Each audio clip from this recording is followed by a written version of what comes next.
¿Te imaginas volver a la vida después de un coma de 30 años? Un neurólogo probó un medicamento con la esperanza de que uno de sus pacientes, personas que llevaban décadas inmóviles, se moviera y sin querer despertó a todo un pabellón. Más de una docena de hombres y mujeres que el mundo había dado por perdido volvieron a abrir los ojos, a hablar y a recordar quiénes eran. Pero lo que parecía un milagro terminó siendo una de las reflexiones más tristes y hermosas sobre el pasar del tiempo. Todo comenzó un siglo antes con una pandemia que ahora casi nadie recuerda, la encefalitis letárgica. A principios de 1900, miles de personas en todo el mundo empezaron a enfermarse. Primero fiebre, somnolencia, hasta que poco a poco se apagaban. Algunos con los ojos abiertos, otros con posturas rígidas, como si se hubieran detenido a mitad de un movimiento. El mundo siguió avanzando, guerras, televisión, aviones, rock and roll, pero ellos seguían ahí, inmóviles. Y con los años terminaron abandonados en hospitales donde nadie esperaba que volvieran. Décadas después, en los años 60, un neurólogo llamado Oliver Sacks llegó a un hospital en el Bronx. No trataba a los pacientes como casos clínicos, sino como personas. Les hablaba aunque no respondieran, les ponía música, les leía en voz alta, hasta que un día notó algo,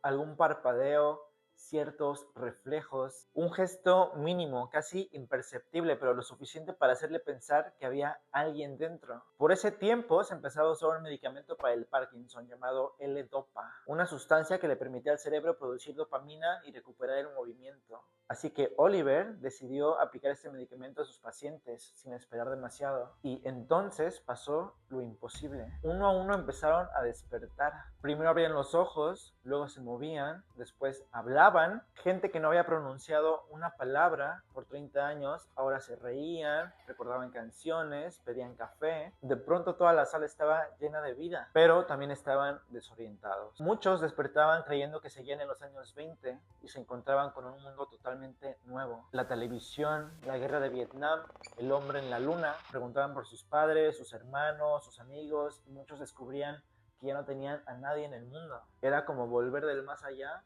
sin tener a dónde volver. Durante semanas fue un milagro, hasta que el cuerpo empezó a resistirse al medicamento. Los movimientos se volvieron espasmos, las ideas empezaban a mezclarse de nuevo, algunos tuvieron alucinaciones, otros episodios de rabia. El caso más famoso fue el de Leonard, que había pasado más de 30 años inmóvil antes de volver a la vida. Y Leonard fue el primero en entenderlo. Sabía que estaba perdiendo poco a poco el control. Le pidió a Oliver que lo grabara y que dejara constancia de que sí había vivido, aunque sea por un momento. Si vuelvo a dormirme, quiero que recuerden que estuve aquí, dijo. Y así, uno por uno, los pacientes fueron apagándose de nuevo, como si la vida se les escapara en cámara lenta, hasta que la sala volvió a quedar en silencio.